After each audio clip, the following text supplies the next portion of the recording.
అంటే ఇది నారాయణ గారికి చెప్తా ఉన్నాను, పోలీస్ వ్యవస్థకి చెప్తా ఉన్నాను, చంద్రబాబు నాయుడు గారు కూడా చెప్తా ఉన్నాను సార్. ఇది చంద్రబాబు నాయుడు గారు నెల్లూరుకి ఏమైపోయింది బాధపడిపోతా ఉన్నాడు. రాజకీయాలలో ఇప్పుడు ఉన్నారు, కార్పొరేటర్ దాని జనం. ఇంట్లో వాళ్ళు ఏం చేశారు సార్? మీ భార్య మీద గంజాయి కేసు పెడతాం, నీ కూతురు మీద గంజాయి కేసు పెడతాం. అంటే ఇప్పుడు గంజాయి సీజన్ కదా నెల్లూరులో, సీజన్ ఇప్పుడు గంజాయి సూపర్ హిట్ ఏది నడుస్తుందంటే కేజీఎఫ్ లాగా గంజాయి గంజాయి గంజాయి గంజాయి నడుస్తుంది. ఎవరైనా పట్టండి గంజాయి కేసు, మీ భార్య మీద గంజాయి కేసు పెడతాం, నీ బిడ్డ మీద గంజాయి కేసు. అంటే పుట్టిన బిడ్డలు ఏం చేసినారా? మీరు ఏం చేసినారా కుటుంబానికి? మీరు టికెట్ ఇచ్చారా? మీరు డబ్బులు ఖర్చు పెట్టారా? ఏమి ఇచ్చారు? వాళ్ళ కుటుంబంలో గంజాయి ఇంత దిగజారి మాట్లాడుతున్నారంటేనే మీరెంత స్థాయికి దిగజారిపోయారో ఇంతకన్నా మేము చెప్పదలుచుకోలేదు. ఒకటైతే చెప్తా ఉన్నాం, నైతికంగా ఈరోజు మేము గెలిచాం నెల్లూరు నగరంలో, హ్యాపీగా ఉన్నాం. మేయర్ గెలుస్తుందా దించుతుందా అది మాకు నోవేర్ కన్సర్న్డ్. మా పార్టీ కాదు ఆమె, యాజ్ అన్ అపోజిషన్ పార్టీ మేము వెళ్ళాలనుకుంటే వెళ్తాం, నిరసన తెలిపాలంటే తెలుపుతాం, వస్తాం, అది వేరే సంబంధం. మా పార్టీలోకి రావాలనుకున్న వాళ్ళు వచ్చినా ఆహ్వానిస్తాం, తప్పదు, అది నిరంతర ప్రక్రియ. రాజకీయాలలో మేము అడుగుతాం ఎందుకు రా నాయన అని. బాధపడిన వాళ్ళు, అక్కడ ఉండలేని వాళ్ళు, ఇమ్మడి లేని వాళ్ళు వస్తారు. పోలీసులకు కూడా సార్, ఆ గంజాయి వాళ్ళు మర్డర్స్లు వాళ్ళు చాలా మంది తిరుగుతూ ఉన్నారు. వాళ్ళని వదిలేసి వాకాడికి వెళ్ళి వాళ్ళని తీసుకొచ్చి పోలీసుని బెదిరించి డెలివరీ సిస్టమ్ మానుకోండి. మీరు ఈ వదిలేసి ఈ మీద పడ్డారు కాబట్టి గంజాయి పెరుగుతోంది, మర్డర్లు పెరుగుతున్నాయి, దోపిడీలు పెరుగుతూ ఉన్నాయి. ఒక పీఠం మీద మీరు పెట్టే పీఠం మీద ఒకటి గుర్తుపెట్టుకోండి, మీరు పెట్టే పీఠం మీద ఎట్లాంటి కుటుంబాన్ని పెడుతున్నారో ఒకసారి చూసుకోండి. అది సంకేతం ఏం పోతుందో చూసుకోండి. పొరపాట్లు మేము చేసి ఉండబట్టే ఈరోజు మేము ప్రతిపక్షంలో ఉన్నాం. మేము సరిదిద్దుకొని మళ్ళీ అధికారంలోకి వస్తాం. ప్రజలు మాకు ఈరోజు మీరు చేసే తప్పులు మేము చేసిన తప్పులు ఓకే, మేము మంచి చేసామా చెడు చేసాము రైట్, ప్రజలు మాకు ఇచ్చారు, మేము ఫైట్ చేస్తాం. మీరు కూర్చోబెడుతున్న అభ్యర్థి ఎట్లాంటి అభ్యర్థులు, ఏం సంకేతాలు పంపిస్తున్నారు? ఓహో వీళ్ళ క్రైమ్ చేసినా వీళ్ళు పని చేసినా పైన ఉన్నారంటే మేము కూడా చేయొచ్చు అనేది కదా సంకేతాలు మీరు పంపిస్తా ఉన్నారు.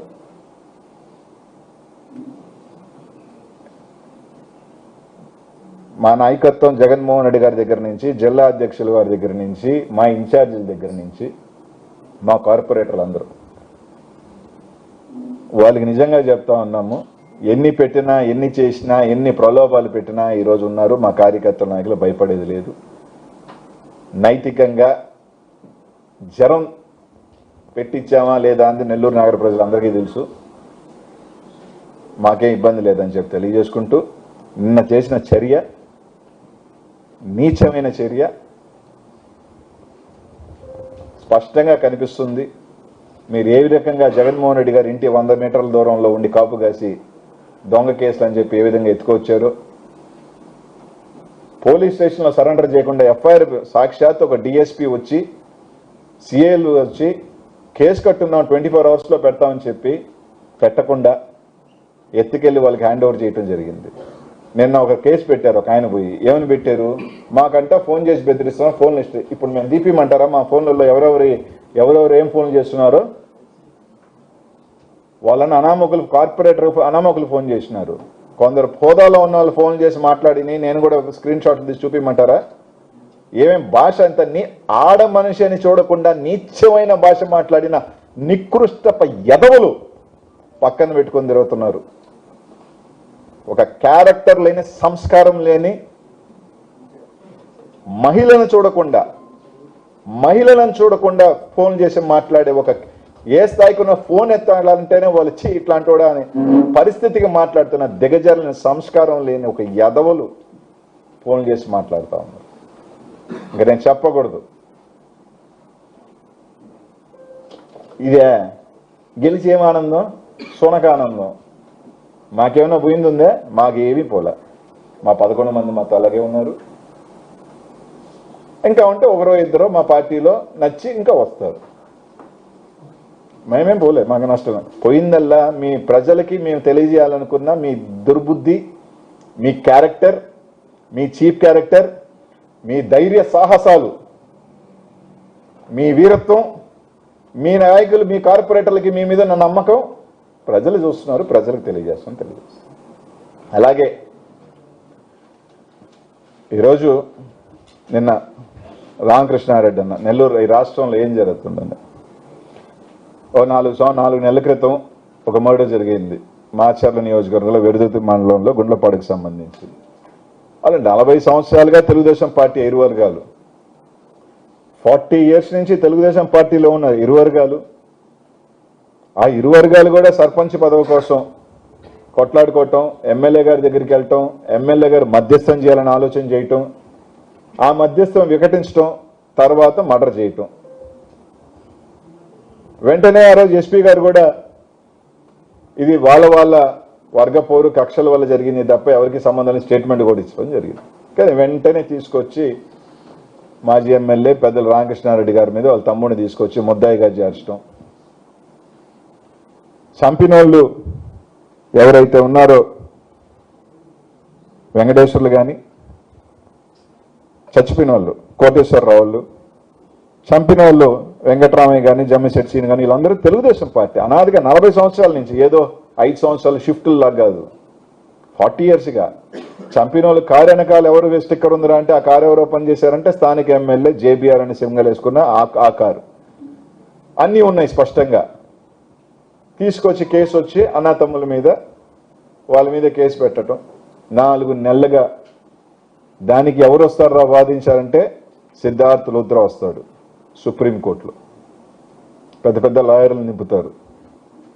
ఇంతకన్నా ఆఖరికి వాళ్ళ ప్రత్యక్ష సాక్షి వాళ్ళ అల్లుడే, ఆయనే చెప్పాడు ఇలా పలానా వాళ్ళు వాళ్ళకి సంబంధం లేదు, దీన్ని కూడా చెప్పాడు.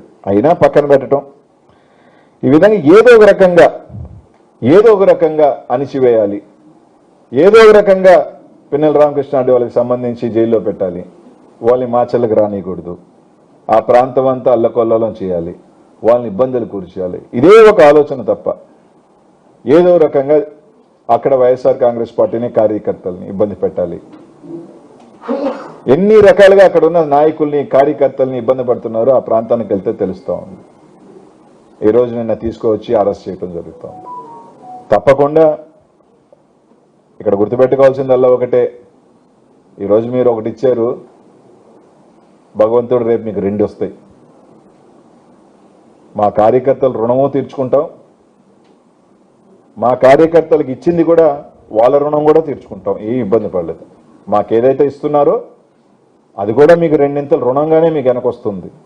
సాయం చేస్తే 2 సాయం వస్తుంది, ఇంకోటి చేస్తే అది కూడా 2 వస్తుంది. ఏమీ భయపడాల్సిన అవసరం. అధికారులు ఉన్నంత మాత్రాన ఎవరూ కూడా మేమే శాశ్వతం, ఇంకా మేమే ఉంటాం అనుకుంటే తప్పకుండా వస్తుంది. ఒకటైతే గుర్తుపెట్టుకోవాలి ప్రతి ఒక్కరు కూడా, మా లీడర్కి ఇంకా 20 సంవత్సరాలు ఉందబ్బా, మా లీడర్ 52. పట్టుదలున్న వ్యక్తి, ఒక డిటర్మిన్డ్ లీడర్. ఈసారి కార్యకర్తల కోసం ఈ రోజున ఏదైతే రాష్ట్రంలో వైఎస్ఆర్ కాంగ్రెస్ పార్టీ కార్యకర్తల కోసమే వాళ్ళ రుణం తీర్చుకునే రోజు తప్పకుండా 3 సంవత్సరాల్లో ఉంది. తప్పకుండా ఎవరైతే ఈరోజు మేము జైలుకి వెళ్ళాలో, ఎందుకు జైల్లో పెట్టేస్తే వణికిపోతాం, జైల్లో పెట్టేస్తే భయపడిపోతాం, జైల్లో పెట్టేస్తే ప్యాంటులు తడిసిపోతాయి. ఎందుకు తడిసిపోతాయి? అమిత్ షా హోమ్ మినిస్టర్, ఆయన జైల్లో లేడా? ఇప్పుడు ముఖ్యమంత్రి లేడా? అక్కడున్న ముఖ్యమంత్రి లేడా? ఏమబ్బా, దానికి భయపడే వాళ్ళు ఎవరు లేరు. రేపటి నుంచి అనిల్ కుమార్ యాదవ్ని నిన్నటి నుంచి హంట్ చేసే పని. ఒకరు పొద్దున్న ఒక ఆయన తీసుకొచ్చి ఎట్టైనా కేసు పెట్టు అని చెప్పి 2 గంటలు కుస్తీ పడ్డాడు.